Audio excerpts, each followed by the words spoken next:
Hey everybody, happy Thursday. Today's Thursday, October 25th, 2018. I am with my friend, the talented real estate guru, kid. I don't know, you probably don't like kid. Francisco Rosales. Rosales. I know, see, I got it. I corrected myself. I had to think for a second. So let us know you can hear us or see us. We're at the beautiful Citrus Club, as we always are. So, but you know, oh, Viviana just popped on. Hey, Viviana, what's up? See, I can tell by icons now. Can you tell that, right? Yeah, see that. So give us a thumbs up or a heart, Viviana. Let us know you can hear us or see us. Nilka is on. Look at those people popping on. So, you know, my biggest fear always is you cannot hear us or see us. Hey, Julie. After I did that one show where you couldn't. And so, for instance, she got a heart. So she hears us. She knew I was talking about her. She's engaging. She's engaging. Hap's on. Ben Gilbert's on. What's up, guys? All right, so welcome to the show. He was a little nervous, I got to tell you. And he's going to be honest. Still am. You still are? All right, Yeah. but you know we show a lot of love on this show, so you're going to be fine. So I picked the title, but we're going to talk about a whole bunch of different stuff. I got to learn more about Francisco because he got here super early today. I'm calling him out. I'm like, is that Francisco at the table? What's happening? But welcome, my friend. Thank you for having me over here, Ted. I mean, I just came. I knew I was going to be having a good time here at the Citrus Club, so work early. Why not come to the Citrus Club a little early, people? All right, so tell us a little bit about you. The best thing you can do for anybody who's watching is for them to learn about you, a little bit about your background. Well, let's see. Let's start from the beginning. I was in... No, I'm kidding. Here it comes. I already told him that story. Please kidding. don't be at first grade in 20 minutes. I am kidding. I started my real estate career in Naples, Florida, after I graduated from UCF. Go Knights. That's right, go Knights. Man, we're on a winning streak, aren't we? I'm telling you. No respect, though. No respect. We're getting there. But I finished my UCF career with a finance and international business degree, and I started working in corporate America right away over here in downtown, mostly with insurance and bonds. Is that what you did after? Yeah, it was just a little bit. It was international advisories, and it was just working there for like 6 months because I was interning with them. And then I worked for a little bit, and it just didn't click. You didn't like it? Did you like your degree? Because I also have a finance degree, and I can't believe I got through that. And I look back now, and I laugh. I'm like, I'm the least finance degree-oriented person you're ever going to meet. I was involved in a lot of clubs, so I took advantage of going to college. But honestly, I think I'm like you, Ted. We went to the calculator. What was it? I forgot the 3T34 or something. You didn't use a calculator. You're too young. I did use a calculator, Wow. and it was helpful. And then my phone as well, of course. Oh man. But we then didn't have phones then. But then I went back for a year back to Naples, and I spent some time over there with my family. I started working at a jazz restaurant of all places. A jazz restaurant? Yeah, they had basically live jazz music, and I was a waiter at the restaurant. Wait, so how do you go though from your finance degree to that? And you got a master's. No, I didn't. Oh, I you didn't didn't get a master's. You got finance and international business. Yes, I got those degrees. Okay. Yeah, we didn't really have international business back then. We had just come over on the Mayflower. That's what happened. So I went back over there, and I didn't know what to do, honestly. I was just kind of like, I don't want to sound cliche, but trying to find myself. So I was there with my family, and I was bored. I started working at that restaurant, and it was a great time. I got to meet a lot of great people, and it was lively, to say the least, that restaurant. Of course it was. Hey, that's the Boomtown guy I was talking about. Frank Leish. Nice. Good to see you on the show. We were just talking about you. So, but how do you go from that? At some point, obviously, you're educated. You're like, okay, I don't want to do this forever. Yeah. What's the next step? What was the catalyst? And by the way, you're from Venezuela. Right. He didn't do what I talked about. I knew this was going to happen. He started right in the middle of something. He wasn't born anywhere. Apparently, he just started at UCF. But what was the catalyst after that? What made you leave the restaurant? So basically, I was still working in the restaurant when I started real estate. But I had a family friend who told me they have a brokerage over there in Naples, and they were doing well. Naples is basically a lot of snowbirds that come down from Boston, Ohio, New York. It's beautiful. And they come with the ever-fleeting pension, and they buy cash or conventional. And he told me, what are you doing? Oh, I'm working over there at the Alto, at the jazz place. Oh, that's cool. Yeah, I've been there before. Are you doing anything else? No, not really. Okay, get your license. You're working with me. Nice. That's it.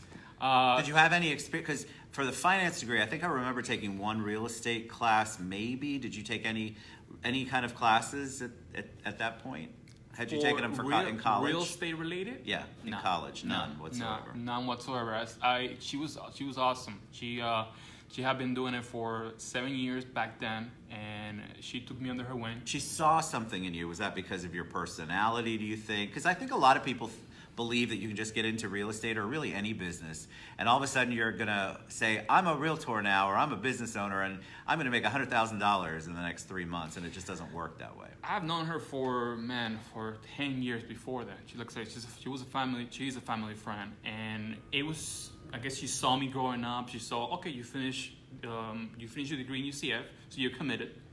I want to see that you're consistent. So we started working with her, and she saw that I was actually doing what I was going to do. And it went well with her. It went well in Naples. But my heart, more or less, was still in Orlando.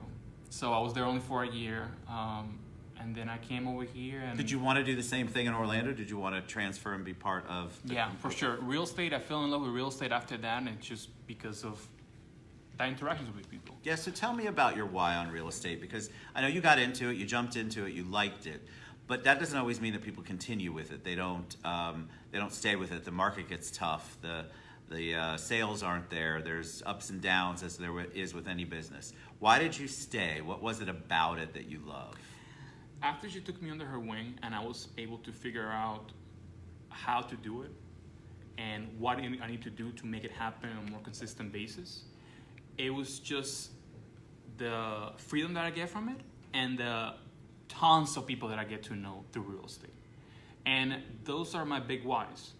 The freedom to do whatever I want to do when I want to do it, and that and just earning my keep. I don't know. Hey Kimber, how you doing, honey?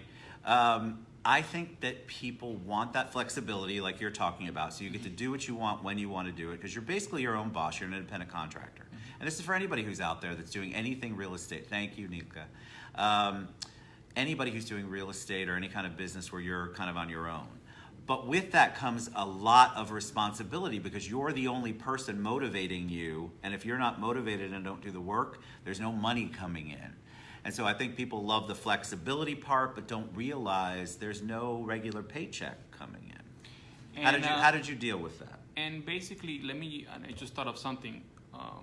Growing up, my parents actually coming over here, they had their own business. And they had their own business for the longest time.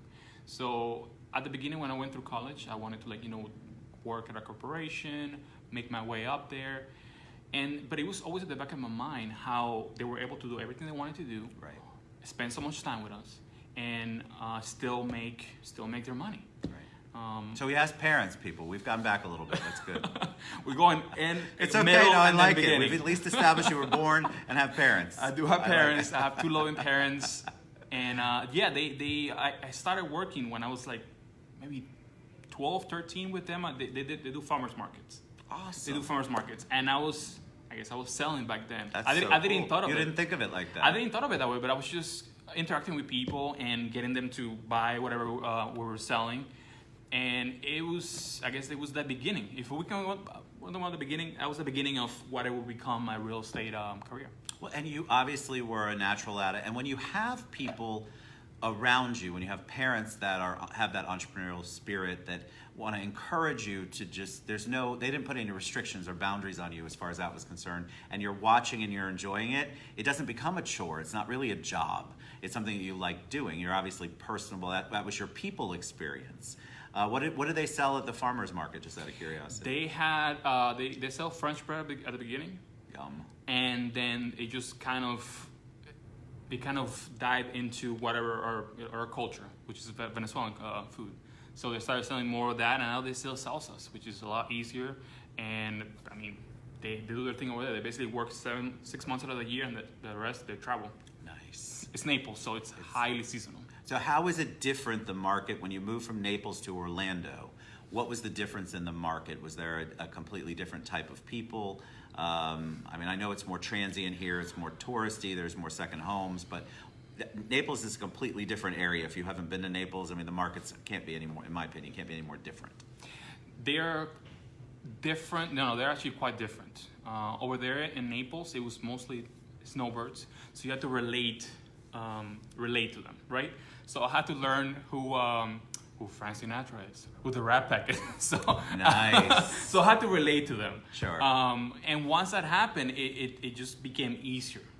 Maybe it was just I wouldn't say my training, but my upbringing that made it easier. But I just had to relate to them, and it was easy. Once I moved to Orlando, it was a little bit of the same thing, but I also tapped into the people that I met through college. Right. The networking. You had a nice database here that you hadn't really worked. Yeah, that's for sure. And it just moved on from there, man. What did you do? So when you come to Orlando, though, if it's been a while, been a year Yeah. or so since you were at Naples, you're coming back up. How did you reestablish the relationships? Because I think a lot of people are afraid of networking, and then they're afraid to even engage their friends and family to let them know what they're doing. So how did you re-engage that group? I just reached out. That's it. There was no magic pill, nothing. It was just do it.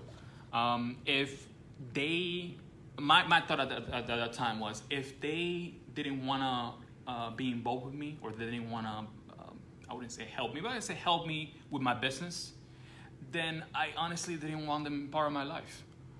I know it's harsh. No, I'm a big believer in this. We talk about it on the show a lot. Look, people are, they can be with you, but if they're not for you, we just did a show about this, then you really need to evaluate those relationships, reevaluate those relationships. It's not like you're asking them to borrow money. You're not saying you have to send me business, or I'm not going to be your friend. But there are ways that people can help you without sending business. There are referrals they can give you. There are introductions they can give you. Right. There are opportunities that they can give you or put you in front of. And when somebody refuses that's supposedly your friend, I think it's time to reevaluate that. So I agree with you. And it wasn't like I just called them and told them. I mean, I kind of did, but at the beginning, I was trying to reintroduce myself as a realtor, and I didn't came just right off the bat. I just called people. Hey, what are you doing, Mike? Let's hang out. It's been a while since I've seen you. Let's catch up. See what you've been doing. Right. And then from then on, it's just rolling to after I got more engaged on social media, because you have to. It just started coming my way. That's it. It was just reciprocated, because I gave them something. Sure. And then over years, it didn't happen overnight. Over years, it's definitely returned to me 120. Now, did you start out at your current brokerage? Yes, the one that I changed to when I came to Orlando, that's the one I'm still on right now. Okay, good. Mm-hmm. So did you have to go through more training? Did you kind of already know after the year what you liked, what you didn't like? You just had to learn the new market up here. Well, Ted, I had to learn other things in here that I didn't learn in Naples, because it was easier in Naples. I mean, it was definitely a lot easier in Naples. Over here, you have more tools you had to learn on the lending side. Yeah. FHA loans. I remember doing a short sale over here. That was It's interesting. crazy what you guys have to learn. That was interesting. So yeah, I was had to relearn, just expand my knowledge when I came over here. What about so I want to ask, because I know you were involved in development, I'll mention Alpha. Mm-hmm. What do you think, because we have such a booming, thriving, giant Latino market here. And I'm never sure, like I said to you earlier, do I call it Latino market? Is the Hispanic market? But it's very big here, not just in real estate, but in all businesses. Do you have any advice for the people like the gringos like me that want to break in, that I don't speak Spanish, un poquito, like dos cervezas, por favor, baño, tequila, margarita, I'm good at that. Do you have any advice or anything that you can give us some insight on how do you work in that market if you aren't speaking the language? Or don't you? Maybe you don't. I do speak Spanish, and it has helped me for sure in my business. And honestly, like any other culture, I would say break bread. Break bread, because besides the language, how you relate to them, meeting with them and relating to them is like, hey, you've had mofongo, or oh my God, I love mofongo. I mean, and it's Orlando. Over here, you have like Cuban. It is to Miami. We have Puerto Rican, and we have great Puerto Rican restaurants. So a way to relate to them and a way to break into it is just break bread with them. So I'm part of NAREP, which is the National Association of Hispanic Real Estate Professionals. One thing I love about that organization is that you don't have to speak the language. They're really trying to target all people to bring everything together. It's very together driven. And I feel like that's so important, especially in Orlando. It doesn't matter if you're in real estate or not. If you're not getting on I need to figure out how to break into the Latino market, I think you're missing a huge opportunity. And they're loving, wonderful people with fantastic food. Where do you go for Venezuelan food here? Or do you? The thing is, Venezuelan food in Orlando is just up and coming now because now you have more Venezuelans coming over here. I guess Miami's getting too much. A lot of people over there, so they're moving to Orlando. And if you notice, a lot of Venezuelan restaurants are popping left and right. They're not all good, but they are. Do you go to one specifically that you'll actually eat at? That's always my question. Honestly, there's one in Cimarron, North Cimarron, that is called Arepera La Nueva. I've seen that. And that one actually is really good. Okay, and good. if I have to say any plate in there, I would say go for a mondongo, the soup. It's a soup. Yum. It's a really hefty soup, but if you haven't tried it before, I'm starving you're right gonna now. You're gonna have that it. whole area, Cimarron, like they have the Colombian restaurant, which is Okay Bueno, Cafe Madrid, which is a great restaurant. There's so much great food in that area. I used to have an insurance office at Chickasaw and Curry Ford, and so my staff, all bilingual, would bring me stuff. They're like, just eat it, Ted. That's how I learned about mofongo. That's how I learned about all these things that came in aluminum foil that I just ate. But it was fantastic. And I think that you're right, our Spanish Latino food culture and cuisine is really growing here. And then just beyond Hispanic and Latin, the gastronomy here in Orlando is amazing. So many new restaurants are coming over here. I don't know if you heard of Cinco. No, it's like a little plug-in. It's in a Winter Park area, and I went there 2 weeks ago. And What? I don't think I've been there. Is it But good? they opened up just recently, and the tacos are really good. I mean, See? the tacos are amazing for sure. And they're building something over there. I'm looking forward to see what else they do. So tell me about your marketing strategy. What do you do to build your business, retain your clients, retain your borrowers and sellers? How do you get in front of new people, and how do you keep them that they refer you business over the years? Man, I work with amazing people behind me. It takes a village. I know it's English, but Oh my it God, I takes say a that village. every day. It takes a village, and the people that I work with help me keep engaged with people. I have certain pillars of how I get business and how I retain it. One of them is just my people. I keep reaching out with them. I stay in touch with everybody. I have people that moved. They're in New York right now, and I still stay in touch with them. So staying in touch is important. It's the touches, right? So when you hear it's supposed to be 7 touches a year, but I believe with social media it should be more. And so you utilize the social media to keep in touch. You don't just send them the basic newsletter, and it's okay if you do, but that's not your only means of communication with them. That's right. No, I mean, I use Facebook. I use email. I just pick up the phone. It's simple as that. I pick up the phone. I talk to them. Sometimes they're surprised. Hey, how's it going? What's up? But I always somehow pivot into something else going on in their life. Sure. And they just start talking to me. They start talking to me, and it doesn't happen. Honestly, it doesn't happen overnight. But later on, I've had people where they refer me business 3 years later. But that's just because I keep in touch with them. But you also you bring up a great point. So when you're doing your communications, all of your brokers, newsletters that you can sign up for, and this isn't just for real estate, anything that you're doing where you're communicating, there's a time and a place for those. But if that's the only thing you're using to continue to be in touch with and touch your referral data, your database, then I think you're missing the mark. And I think what Francisco is saying is they're having a real adult conversation. They're talking about pretty much everything else but real estate. And it comes into the equation, but it doesn't have to in order for that relationship to be a positive one and a productive one. And so I want to encourage you all, just don't rely on the one thing that's really easy to hit the button and it goes out once a week or once a month.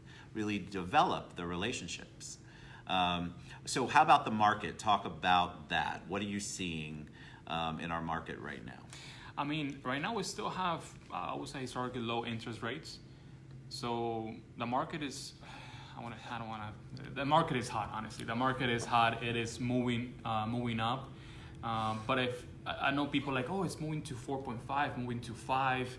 And then you maybe ask your dad or your grandpa, and they remember a time when it was like 18%. Yeah, double digits, people. Yeah, so it's still historically low. Yes, so it's still a great time to buy a house right now, and there are plenty of options. One thing I want to emphasize is I do work with first-time home buyers. I work with investors. I work with new construction. That's something that people like, you work with new builders? Yeah, I actually work with several around the Central Florida area. That's great. So it's just reaching out to me and asking me questions. You don't. There's no pressure there. Just if you want to reach out, you have a question about, hey, Francisco, what do I need to do to get a better credit score? Let's go with that. I have someone that can help you improve your credit. Well, that's a good point. So I think if you want to be, this is in any business, isn't it better to be the one point of resource, the person that they call you, and then you refer them out to people? It's better if you get the phone call. So set yourself up as a referral source. So if your people have a question about painting or credit or a bank, you want them to call you. I want them to call me first. Ted, do you know somebody? Do you know somebody in this? You know everybody. You want to establish yourself, I think, in a way that makes you not the expert on everything, but at least you have access to those people. That and beyond just business related. I mean, I do a lot of stuff around Orlando. I eat a lot. I like to eat. What can I say? Me too. I like to eat, so I like to experience everything that Orlando has to offer, and what else, and adventure. So here in Orlando, you have, it's central, so you have springs, you have the beach, you have so much to do. So if you have any questions about that, reach out to me as well. I'd love to do any outdoor stuff. So tell us about your upcoming nuptials.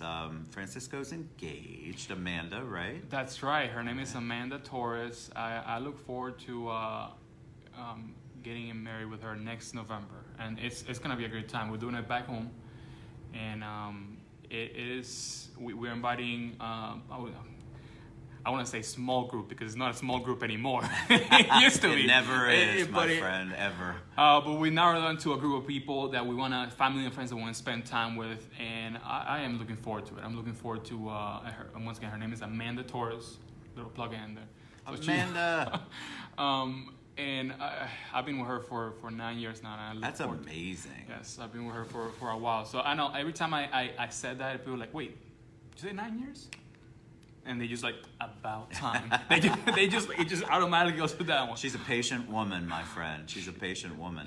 Where did you guys meet? We met back in Naples, and it was, the story is funny. We met in chemistry class. Yeah, I know. We met back in high school. In high school? In high school. I love it. In high school, awesome. Right? And we started dating right after I graduated. So I graduated, I started my thought, and she's gonna be like, oh my God, I can't believe you said this. But my favorite stories. My thought was, I spent a lot of time with her during high school. It was just a friendship. It started as a friendship. And then later on, I graduated, and my thought was that if I don't ask her out, most likely I'm never gonna see her again. So and you took the leap. And I want to spend more time with her. I want to. And it was a summer. It was a summer, and we have a song. I'm gonna say the official song for us is "Better Together" by Jack Johnson. That's our official song. There is another song that is our song, but I'll keep that to myself and her. There you go. All right, so we're gonna share all of Francisco's. That's a great name, Francisco. All of Francisco's contact information, how you can reach out to him if you have questions. That's the great thing about these Realtor Showcase shows and any of the shows, is all of these guests, all of my friends come on and they are open to you asking questions, reaching out to them. Even if you're in the same industry, we bring on people that are open to that. The collaborative spirit is really what the show's all about. So reach out to Francisco and he'll share all of his contact information after the show. All right, any parting words of wisdom for them? Anything you want to share with them? I do want to give a shout out to my friend Romeo Ramayan and his book, Love Struggles. We're gonna put it in the description as well. Good. I mean, he's a great guy who's who's an author now, and if you guys get the chance to read the book, it's an amazing book of self-discovery. So yeah. And any parting words besides that? Just let's see. I don't want to get sued by Nike, but just do it. If you have something that you need to do it. Take the leap. Take the leap. What did you mention earlier about your friend? It was a pay it forward. So you guys had a relationship, a friendship. Obviously, something was done nice for you. I'm imagining that's what you meant by pay it forward. No, what I meant back then was basically what these shows are.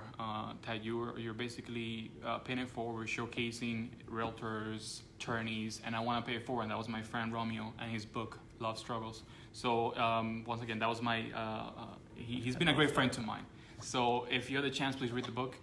So yeah. All right. So you've been a joy. All right. So reach out to him. Thank you so much for being on the show, buddy. Thanks so much. Next time I'll tell you to come at I don't know what time, so you get here on time instead of so early. Felt so bad for him sitting out there all by himself. This is awesome, and we're gonna do it again. See, you feel better. It's not that hard, is it? No, it wasn't. Really, you hit the camera. People don't believe me, and we have a lot of guests that have been on the show that are watching.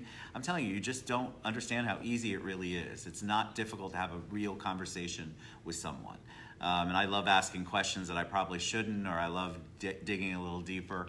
And so you guys are always so responsive, but I appreciate you very much. All right, we love you guys.